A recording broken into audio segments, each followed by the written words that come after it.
तो यो बड़ी कैसे हो सभी। मैं लेके आ गया हूँ एक नए एपिसोड के साथ। तो अगर आप सभी लोगों ने अभी तक मेरे चैनल को सब्सक्राइब नहीं किया होगा तो सब्सक्राइब कर दीजिएगा। तो अब ज्यादा बातें ना करते हुए वीडियो को स्टार्ट करते हैं। तो एपिसोड की स्टार्टिंग में हम फैंग को देखते हैं जो कि सोचते हुए कहता है कि मैंने अभी अभी इसको हराया है लेकिन मुझे कोई भी लाइट एट्रीब्यूट्स नहीं मिला है। मुझे तो लगा था कि सभी एनिमी को हराने के बाद मुझे ये लाइट एट्रीब्यूट्स मिलेगा। फिर हम उस पहले वाले बंदे को देखते हैं जिसके चमचे उससे पूछते हैं कि क्या तुम ठीक हो। लेकिन हम देखते हो जो पहले वाला बंदा होता है वो तो अपने तलवार को देख के बहुत ही ज्यादा हैरान हो गया होता है और वो कहता है आखिर ये कैसे हो गया, मेरे मास्टर ने तो हाल ही में ही ये स्वord मुझे दिया था। फिर हम जू को देखते हैं जो कि उस पहले वाले बंदे से कहती है कि मैं तुम्हें पहले ही वार्न कर देती हूँ कि ये जो बंदे तुम देख रहे हो ये मेरे से भी बहुत ही ज्यादा स्ट्रांग है। जू की ये बातें जैसे ही वो सुनते हैं हम देखते हैं वो फैंग को दोनों हाथों जोड़ के ग्रीटिंग्स देते हुए कहता है मेरा नाम बाई कैन घाई है और मुझे माफ कर दीजिएगा कि मैं आप जैसे एक महान मास्टर को पहचान नहीं पाया। मैं तो यहाँ तक कि आपके ऊपर अटैक भी कर दिया, मुझे माफ कर दीजिएगा। वैसे क्या मैं आपसे आपके रीलम के बारे में पूछ सकता हूँ कि आप अभी कौन से रीलम में हो। और कैन घाई की ये सभी बातें सुनने के बाद जो फैंग होता है वो तो पहले आंख बंद के थोड़ी देर तक सोचता है और फिर हम देखते हैं उसके सर के ऊपर एक गोल्डन कलर का कोई चीज आ जाता है और वो एंसेस्टर चैन से पूछता है कि सीनियर क्या आप इसे देख के बता सकते हो कि आखिरकार ये कौन से रीलम वाला ऐसे चीजों को बना सकता है। हम देखते हैं जो एंसेस्टर चैन होते हैं वो उस चीज को देखने के बाद कहते हैं कि एक कल्टीवेटर को बनने के लिए अनलाइटेड होना पड़ता है लेकिन तुम तो सिर्फ एक मोर्टल हो। लेकिन ये जो ब्रिक है उसको देखने से ऐसा लग रहा है कि तुम अभी टावर स्टेज रीलम पे हो। और ये बात जैसे वो तीनों के तीनों सुनते हैं हम देखते वो तीनों के तीनों बहुत ही ज्यादा हैरान हो जाते हैं। और जो ब्राउन हेयर वाला बंदा होता है वो तो कहता है कि अगर ये टावर स्टेज में है फिर तो ये मास्टर हुआ। और उस ब्राउन हेयर वाले बंदे की ये बातें सुनने के बाद जो एंसेस्टर चैन होते हैं वो बहुत ही ज्यादा अजीब सा शक्ल बनाते हुए कहते हैं आखिर ये पिद्दी से बच्चे क्या क्या रहे हैं, एक टावर स्टेज रीलम का मास्टर बन सकता है।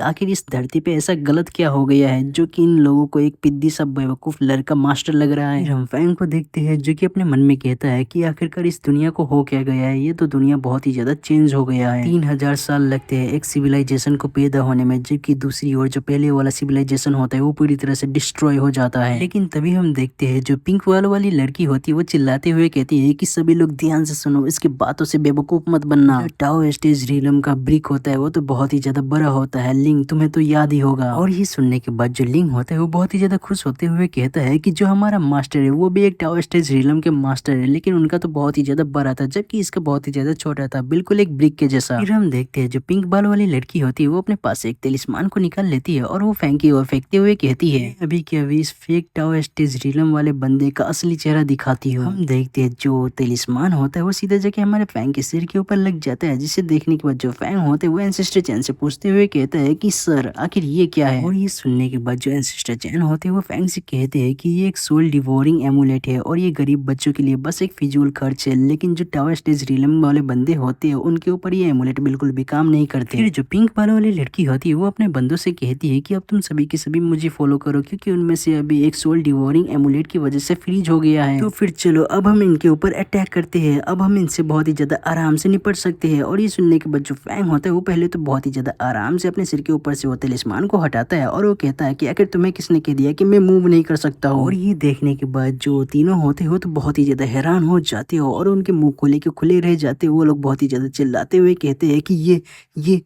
ये तो सच में एक टावर स्टेज रीलम का बंदा है। फिर हम देखते जो फैंग होता है वो अपने पावर्स को एक्टिवेट करता है और वो कहता है कि मुझे लग ही रहा था कि कुछ ना कुछ तो गलत है। फिर हम देखते वो पिंक बाल वाली लड़की की ओर देखता है और हम फिर देखते वो बहुत ही ज्यादा तेजी के साथ उसके ऊपर अटैक करने के लिए चला जाता है। हम देखते हैं जैसे उसको पंच लगने वाला होता है तो जो पहले वाला बंदा होता है वो बहुत ही ज्यादा घबरा जाता है और चिल्लाते हुए कहता है कि जूनियर सिस्टर जरा संभल के। लेकिन हम फैंग को देखते हैं जो कि एक स्माइल करते हुए कहता है कि लड़की अब समय आ गया है बाहर आने का, तो अब जल्दी से बाहर आ जाओ। फैंग की ये बातें सुनने के बाद वो जो पिंक वाली लड़की होती है वो बहुत ही ज्यादा भयानक से स्माइल देती है। फिर हम देखते हैं फैंग का पंच जैसे उसको लगता है तो हम देखते वो शीशे की तरह टूट फूट जाती है। और ये देखने के बाद जो उसके साइड के बंदे होते हैं वो बहुत ही ज्यादा हैरान हो जाते हैं, जो कि फैंग के साइड वाले बंदे बहुत ही ज्यादा हंसने लगते हैं। फैंग को देखते हैं जो कि किसी चीज को देख के बहुत ही ज्यादा शर्मा रहा होता है। तभी फैंग से कोई कहती है कि तुम तो बहुत ही ज्यादा रूड हो, तुमने तो मुझे बहुत ही ज्यादा बुरी तरह से हर्ट कर दिया। और उस लड़की की ये बातें सुनने के बाद जो फैंग होता है वो घबराते हुए कहता है कि नहीं नहीं मिस, मैंने तो ऐसा कुछ भी नहीं किया है। फिर वो जो लड़की होती है वो फैंग से हंसते हुए कहती है कि मैं बहुत ही ज्यादा क्यूरियस हूँ कि आखिर तुमने मुझे नोटिस कैसे कर लिया। और हमें बताते हैं कि ये जो लड़की है ये घोस्टर क्लैन की सिरेन है और इसका नाम यान वू यू है। और यान की ये बातें सुनने के बाद जो उसके बंदे होते हैं वो तो बहुत ही ज्यादा हैरान ही हो जाते हैं। हम देखते हैं वो जो पहले वाला बंदा होता है उसके मुंह से तो ब्लड भी आने लगता है और वो बहुत ही ज्यादा हैरान होते हुए कहता है आखिर कैसे ये लड़की घोस्टर सेक्ट की सिरेन हो सकती है। फिर हम फैंग को देखते हैं जो कि हंसते हुए यान से कहता है कि तुम्हारा जो एक्टिंग और तुम्हारा जो इल्यूजन टेक्निक था वो भले ही तुम्हारे बंदों को बेवकूफ बना सकता है लेकिन मुझे नहीं, वो तो बहुत ही ज्यादा बेकार था। फिर वो जो पहले वाला बंदा होता है वो तो बिल्कुल सदमे में ही होता है। हम देखते हैं वो अपने मन में कहता है बायू क्लैन के डीमन है वो बहुत ही ज्यादा मिस्टीरियस होती है और इसे लगता है कि ये बहुत ही ज्यादा बेकार था। और ये सभी बातें सुनने के बाद जो यान होती है वो एक डेविल से लुक देते हुए फैंग से कहती है कि क्या कहा तुमने, मेरा जो एक्टिंग था वो बहुत ही ज्यादा बेकार था। फिर जो फैंग होता है वो कहता है कि वेल अगर मैं ऑनेस्टली बताऊं तो जो तुम्हारा एक्टिंग था वो बहुत ही ज्यादा बेकार था, इतना ज्यादा बेकार कि मानो टट्टी हो। और फैंग की ये सभी बातें सुनने के बाद जो यान होती है उसको बहुत ही ज्यादा गुस्सा आ रहा होता है लेकिन वो कुछ कर नहीं रही होती है। लेकिन हम देखते हैं जो फैंग होता है वो बोलते ही जा रहा होता है और वो चुप नहीं हो रहा होता है। हम देखते हैं वो कहता है कि जो तुम्हारे स्वord का क्यों था और जो तुम्हारा तिलिस्मान था उससे साफ साफ पता चल रहा था कि जो कल्प्रिट है वो और कोई नहीं बल्कि तुम हो। और फैंग की ये बातें सुनने के बाद जो यान होती है वो बहुत ही ज्यादा क्यूट सा लुक देते हुए कहती है तो फिर ठीक है, अब जब तुम्हें सच्चाई का पता चल ही गया है तो फिर अब मैं तुम्हें अपने रियल एबिलिटीज दिखाती हूँ और दिखाती हूँ कि आखिरकार मैं क्या कर सकती हूँ। और हम देखते हैं वो अपने कपड़ों से फैंग के ऊपर अटैक कर देती है जो कि बहुत ही ज्यादा तेजी से जाके फैंग को लगने ही वाला होता है। लेकिन हम देखते हैं जो फैंग होता है वो उसके सारे कपड़ों को पकड़ लेता है और उससे कहता है इसका कोई भी फायदा नहीं है क्योंकि तुम मुझे हरा नहीं सकती हो। और ये सुनने के बाद जो यान होती है वो पीछे की तरफ मुड़ती है और एक स्माइल करते हुए फैंग से कहती है मैंने कभी नहीं कहा कि मैं तुम्हें हराऊंगी। और ये सुनने के बाद जो फैंग होता है वो उससे कहता है कि क्या कहा, क्या तुम अपना क्लॉथ का यूज कर रही हो मुझे स्टाइल करने के लिए। फिर हम देखते हैं जो यान होती है वो भागते भागते खाई की तरफ आ जाती है और हम देखते हैं उसके ठीक पीछे फैंग भी होता है जो उसे चिल्लाते हुए कहता है कि रुक जाओ, भागने का कोई फायदा नहीं है। लड़की मैं तुम्हें एडवाइस देता हूँ कि तुम अपने आप को सरेंडर कर दो क्योंकि आगे भागने वाला अब कोई भी रास्ता नहीं है। लेकिन हम देखते हैं जो यान होती है वो वहां से जंप कर देती है जिसे देखने के बाद जो फैंग होते हैं वो बहुत ही ज्यादा हैरान हो जाते हैं और वो बहुत ही ज्यादा हैरानी से कहता है तुम यहाँ से कूद रही हो, इसका मतलब तो ये है कि ये तुम्हारे भागने का रूट है।